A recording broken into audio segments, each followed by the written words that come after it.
একটা নতুন পার্টির জন্ম হয়েছে।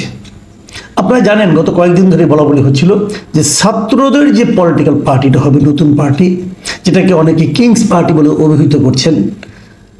সরকার উপদেষ্টাদের থেকে একজন এসে এই পার্টির প্রধান দায়িত্ব নিয়েছেন, আহ্বায়ক হয়েছেন মিস্টার নাহিদ ইসলাম। সেই পার্টিটার আজকে আনুষ্ঠানিক যাত্রা শুরু হয়েছে। পার্টির নাম দেওয়া হয়েছে জাতীয় নাগরিক পার্টি। জাতীয় নাগরিক পার্টি নামটা ভালো, কোনো সমস্যা নেই। এবং এই পার্টির 151 সদস্যের একটা কমিটি আজকে আনুষ্ঠানিকভাবে ঘোষণা করা হয়েছে। আনুষ্ঠানিকভাবে তারা জাতীয় সংসদের সামনে যে মানিক মে এভিনিউ আছে, সেই মানিক মে এভিনিউর বিশাল চত্বরে তারা রীতিমতো সমাবেশ করে সেখানে এই পার্টির সদস্যদের আংশিক, পুরোটা করা হয়নি, মোটামুটি 151 সদস্যের একটা কমিটি তারা ঘোষণা করেছে। এখানে তারা বলেছে তারা কি করতে চায়, একটা লিখিত বক্তব্য দিয়েছে। বক্তব্যটা বেশ বড়, ওটা নিয়ে আলোচনা করা যেতে পারে, কিন্তু এখন আমি করবো না। এখন আমি আরো অন্য দুই একটা বিষয় নিয়ে কথা বলে ওটা নিয়ে পরবর্তী কখনো যদি সুযোগ পাই আমি এটা নিয়ে আলোচনা করবো, তাদের নীতি আদর্শ কি হতে যাচ্ছে, তারা কি করতে চায়। তো এই যে 151 কমিটির কে কোন দায়িত্ব পেলেন আমরা এগুলো আগেই জেনেছি, তবু আবার বলি মোটামুটি আগের মতোই আছে। দু একটা জায়গায় একটু চেঞ্জ হয়েছে, দু একটা জায়গায় গ্যাপ ছিল, সেগুলো পূরণ করা হয়েছে। নাহিদ ইসলাম যথারীতি আহ্বায়ক হয়েছেন, আক্তার হোসেন তিনি এটা সদস্য সচিব হয়েছেন। এর বাইরে রয়েছেন জ্যেষ্ঠ যুগ্ম আহ্বায়ক পদে রয়েছেন সামান্তা শারমিন ও আরিফুল ইসলাম আদিব। আর জ্যেষ্ঠ যুগ্ম সদস্য সচিব হয়েছেন দুজন, একজন হলেন তাসনিম জারা ও নাহিদ সরওয়ার নিভা। আর মুখ্য সংগঠক হচ্ছে দুটো, একটা দক্ষিণাঞ্চলের জন্য, একটা উত্তরাঞ্চলের জন্য। আমি আসলে বুঝিনি দক্ষিণাঞ্চল উত্তরাঞ্চলটা কি, মানে পুরো দেশটাকে তারা উত্তর দক্ষিণে ভাগ করেছে। এটা হতে পারে, পূর্বাঞ্চল পশ্চিমাঞ্চল হতে পারতো, কেন দক্ষিণাঞ্চল উত্তরাঞ্চল আমি জানি না। তা এর দক্ষিণাঞ্চলের মুখ্য সংগঠক হয়েছেন হাসনাত আবদুল্লাহ এবং উত্তরাঞ্চলের মুখ্য সংগঠক হয়েছেন সার্জিস আলম। আর এর মুখ্য সমন্বয়ক পদে রয়েছেন নাসিরুদ্দিন পাটোয়ারি। আর জ্যেষ্ঠ যুগ্ম মুখ্য সমন্বয়ক রয়েছেন আব্দুল হান্নান মাসুদ। এই হলো পার্টির অবস্থা। এই পার্টির বিকাল 4:15 দিকে শুরু হয়েছে অনুষ্ঠানমালা, এবং তারপর থেকে এখানে অনেকে বক্তৃতা দিয়েছেন।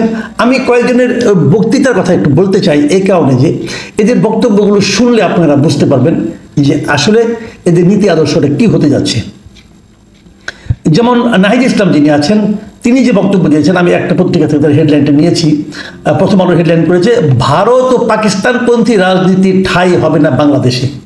মানে উনি বলেছেন যে বাংলাদেশে রাজনীতি করতে হলে ভারতপন্থী অথবা পাকিস্তানপন্থী এটা চলবে না, এবং সেটা আমাদের মতো করে করতে হবে। যেমন ওনার ভাষায় যে বাংলাদেশে ভারত ও পাকিস্তানপন্থী রাজনীতির ঠাঁই হবে না, আমরা বাংলাদেশকে সামনে রেখে, বাংলাদেশের জনগণের স্বার্থকে সামনে রেখে রাষ্ট্রকে বিনির্মাণ করব। আমার কাছে এই বক্তব্যগুলি ভালো লেগেছে, কারণ আমাদের আওয়ামী লীগ যেটা ছিল, আওয়ামী লীগের কিন্তু ভারতপন্থী হিসেবে এই আওয়ামী লীগের একটা বদনাম ছিল। এবং ওনারা মানে বঙ্গবন্ধু শেখ মুজিব যখন ক্ষমতা ছিলেন তখন 25 বছরের চুক্তি ভারতের সঙ্গে, এটা নিয়ে খুব সমালোচনা হয়েছে। আর হাসিনা সরকার যখন ক্ষমতা ছিল তারা ভারতকে তো না চাইতে অনেক কিছু দিয়ে দিয়েছেন, সেটা নিয়েও অনেক সমালোচনা রয়েছে। কাজে ভারতপন্থী হওয়া যাবে না, কিন্তু পাকিস্তানপন্থী বলতে উনি কী মিন করেছেন সেটা আমি বুঝিনি। পাকিস্তানপন্থী কি জামাত? সেটা যদি হয় সেটাও একটা দিক নির্দেশনা অবশ্যই। তার মানে তারা জামাতের সঙ্গেও যাচ্ছে না এই পার্টি, এটাও হতে পারে। ভারত পাকিস্তান ছাড়া তো আরও পৃথিবীতে অনেক দেশ আছে, অনেকে আবার মার্কিনপন্থী হতে পারে, অনেকে আবার রাশিয়াপন্থী হতে পারে, অনেকে আবার চীনপন্থী হতে পারে। সেই সব দিকে যাওয়া, সেই সব দেশের সঙ্গে আপনার সম্পৃক্ত হওয়া, ভালোবাসাবাসীর সম্পর্কে জড়িয়ে পড়া নিয়ে অবশ্য নাহিদ ইসলাম তেমন কিছু বলেননি। তা আমি বুঝতে পারছি না, কাজে ভারত পাকিস্তান না বলে যদি বলতেন আমরা কোনো বিদেশের কোনো রাষ্ট্রের সঙ্গেই ওই পন্থী হওয়া যাবে না, তাহলে সহজ হতো। নাকি এগুলি করতে চান আমি বলতে পারবো না।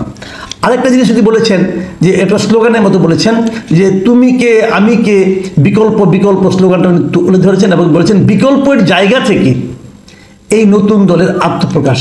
এটা একটা সিগনিফিকেন্ট কথা যে বিকল্পের জায়গা থেকে। এখন বিকল্পটা কিসের বিকল্প? সব কিছুর বিকল্প হওয়াটা কিন্তু সবসময় আবার ভালো না। সব কিছুর বিকল্প হয় না, আর সব কিছুরই বিকল্প করতে হবে কেন? যে জিনিসটা ভালো চলছে তারও বিকল্প করতে হবে কেন? তা আমি জানি না এগুলো কেবল স্লোগান কিনা অথবা আরও কি। আর এটা বলেছেন আজকের মন্ত্র থেকে শপথ, বাংলাদেশকে বিভাজিত করা যাবে না। বিভাজিত হচ্ছে না, বিভাজনের রাজনীতি তো আপনারাও শুরু করেছেন। আপনার মুখ থেকে অনেক কথা এসেছে যেগুলো নাকি বিভাজনকে স্পষ্ট করে দিয়েছে। যাই হোক, তারপরে আপনি বলেছেন আমরা এটা দেখতে চাই আপনি কি করেন। আমি বরং হাসনাত আব্দুল্লাহ বক্তব্যটা আপনাদের একটু বলি। হাসনাত আব্দুল্লাহ কি বলেছেন, যে আমরা নিশ্চিত করতে চাই এদেশ থেকে পরিবারতন্ত্র কবরস্থ হয়েছে, এদেশে কামারের ছেলে প্রধানমন্ত্রী হবে, এদেশে কুমারের ছেলে প্রধানমন্ত্রী হবে, এদেশে যোগ্যতার ভিত্তিতে নেতৃত্ব উঠে আসবে। আমার এই কথাটা খুবই ভালো লেগেছে, যে আসলেই তো দেশের প্রত্যেকটা নাগরিকের প্রধানমন্ত্রী হওয়ার যোগ্যতা থাকা উচিত এবং প্রধানমন্ত্রী হওয়ার সুযোগ থাকা উচিত। আমাদের এখানে পরিবারতন্ত্রটা একদম কিন্তু গেড়ে বসেছিল, যে এমপি সাহেব যদি কোনো কারণে মারা যান, ওনার পুত্র আবার কিন্তু এমপি হন, অথবা ওনার পুত্র থাকলে স্ত্রী এমপি হন, কন্যা এমপি হন, কন্যার স্বামী এমপি হন, কিন্তু এর বাইরে আর কেউ যেতে পারে না। যারা সাধারণ নেতাকর্মী, সাধারণ কর্মী সমর্থক, তাদের জিন্দাবাদ বলাই শেষ, আর কিছু তাদের কাজ নেই, সেই জায়গা থেকে বেরিয়ে আসা সহজ। কিন্তু এই কথাটা কিন্তু আবার আরেকটা ইঙ্গিত আছে। সেই ইঙ্গিতটা কি, যেমন ধরা যাক এই মুহূর্তে আওয়ামী লীগ সিনের বাইরে আছে, আওয়ামী লীগের কথা বরং নাই বলি, যদি আমি বিএনপির কথা ধরি, বিএনপিতে তো যিনি দায়িত্বে আছেন এই মুহূর্তে তারেক রহমান, উনি তো সাবেক প্রধানমন্ত্রীর পুত্র। তাহলে কি পরিবারতন্ত্রের কবরস্থ হয়েছে? উনি বলতে যাচ্ছেন হয়েছে, মানে হয়ে গেছে, কিন্তু উনি করবেন না, হইয়া গেছে, উনি এটাকে আরো নিশ্চিত করতে চান। তার মানে উনি কি তারেক রহমানের মানে এই যে পরিবারতন্ত্র, বিএনপির যে পরিবারতন্ত্র যেটা আছে মূল নেতৃত্বে, সেটার কবরস্থ হয়ে গেছে বলে উনি দাবি করছেন? সেটা কি আসলে বাস্তবতা কি তাই? তারেক রহমান তো বিএনপির কাছে বিতর্কের ঊর্ধ্বে থাকা একজন নেতা, এবং উনি হ্যাঁ ঠিক, উনি পরিবারতন্ত্র হিসাবে এসেছেন, প্রধানমন্ত্রী পুত্র হিসাবে উনি দায়িত্বে এসেছেন, এতে কোনো সন্দেহ নাই। কিন্তু এতদিনে ওনার যে অবস্থান দলের মধ্যে এবং নানাভাবে দলকে যেভাবে পরিচালনা করেছেন, এতে কিন্তু ওনার নেতৃত্ব নিয়ে কিন্তু কোনো প্রশ্ন আর নেই। তারপরেও এটা যদি মানে সাবেক প্রধানমন্ত্রীর পুত্র হওয়ার অপরাধে যদি ওনাকে কবরস্থ করতে হয় ওনার নেতৃত্বকে, সেটা অবশ্য অন্য প্রসঙ্গ। আমি জানি না দেশের মানুষ কি ভাবে, হাসনাত আব্দুল্লাহর মতোই ভাবে নাকি অন্যভাবে ভাবে, এটা হয়তো সামনে আমরা টের পাবো। আর এই যে কথাগুলি বলা হয়েছে, আমি আর বেশি বলি না, অনেকে অনেক কথা বলেছেন, আর বেশি কথা বলার দরকার নেই। এই দুটো কথাই আমি বললাম, যে ওনাদের মানে মোটামুটি একটা ধারণা কিন্তু পাওয়া গেল। এখন আমার কিছু বেসিক প্রশ্ন আছে, সেই প্রশ্নগুলি করে আমি আলোচনাটা আসলে শেষ করতে চাই। আমার বেসিক প্রশ্ন হলো, আমি নিজে ওখানে যাইনি, অনেক লোককে আমি জিজ্ঞাসা করছি যারা গিয়েছিলেন, যারা দেখেছেন। আমি একজন লোককে জিজ্ঞাসা করছি যিনি আশেপাশেই থাকেন, উপরে কোনো একটা ভবন থেকে দেখেছেন মিটিংটা, পুরো মিটিংটার। আমার প্রশ্নটা ছিল যে কত লোক এসেছিল এই মিটিংয়ে? বলা হয়েছিল কালকে যে 2 লাখ লোক আসবে সারা দেশ থেকে। হ্যাঁ, সারা দেশ থেকে লোক এসেছিল, বাস ভর্তি করে লোক, বাস এসেছিল, অনেকগুলি বাস এসেছিল, বিভিন্ন জেলা থেকে বাস এসেছিল। তো ভর্তি করে বলতে পারবো না, তবে লোক সংখ্যা কত হয়েছিল? আমাকে একজন বললেন 50 থেকে 70 হাজার লোক এসেছিল। আবার অনেকে বললেন না, এটা 70 থেকে 80 হাজার হতে পারে। আমি ধরে নিচ্ছি 1 লাখ লোক এসেছিল। 2 লাখ বলেছিল, 1 লাখ লোক এসেছিল। কারা এসেছিল? সেখানে আমি যেটা দেখেছি, এটা খুব ইতিবাচক একটা বিষয়। ইয়াং জেনারেশনের প্রচুর লোক এসেছিল, ঢাকার ভেতর থেকে অনেক লোক এসেছিল, যারা নাকি ইয়াং, তাদের মধ্যে একটা নতুন প্রত্যাশা নিয়ে তারা এখানে এসেছিল। এটা আমি মনে করি এটা খুবই ইতিবাচক একটা লক্ষণ, যে ইয়াং জেনারেশন যারা একসময় রাজনীতি বিমুখ ছিল, তারা রাজনীতির দিকে ঝুঁকছে। এটা আমি মনে করি খুবই ইতিবাচক। ইয়াংদের যে এই দলটা রাজনীতির দিকে আনতে পারছে, এটা আমি মনে করি খুব একটা পজিটিভ দিক।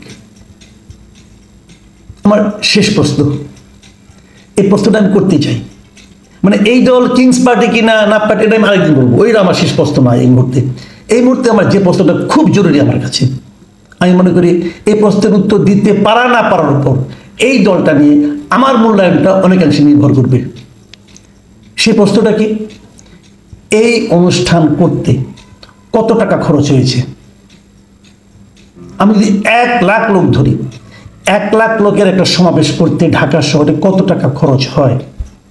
আমি বিভিন্নভাবে যোগাযোগ করেছি, যারা অনুষ্ঠান করেন তাদেরকে জিজ্ঞাসা করেছি, এবং সেখান থেকে আমি যে ফিগারটা পেয়েছি, মঞ্চ করা, সামনে চেয়ার আনা, বিভিন্ন রাজনৈতিক দলের লোকজনকে বসতে দেওয়া, আপ্যায়ন করা, এবং বাস ভর্তি করে লোক আনা, যারা বাসে আসবে তাদেরকে নানাভাবে খাওয়ার ব্যবস্থা করা, হাত খরচ, অনেক রকম খরচই কিন্তু আছে।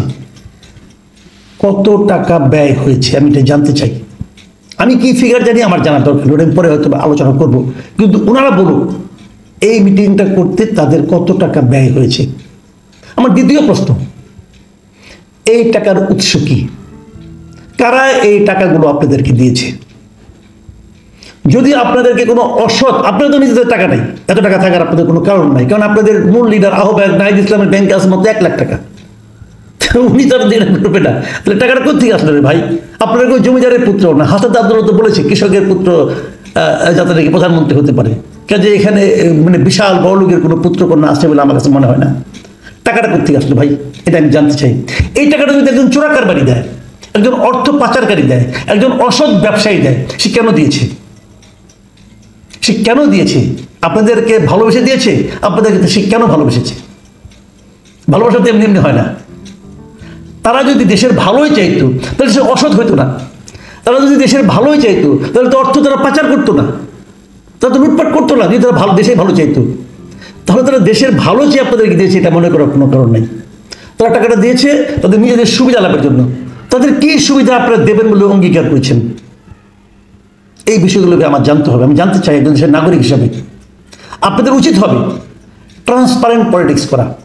আমি এই দলকে অনুরোধ করব, আপনারা বলুন এই অনুষ্ঠান করতে আপনার কত টাকা খরচ হয়েছে, এই টাকাগুলো কে কে দিয়েছে তার একটা তালিকা দিন।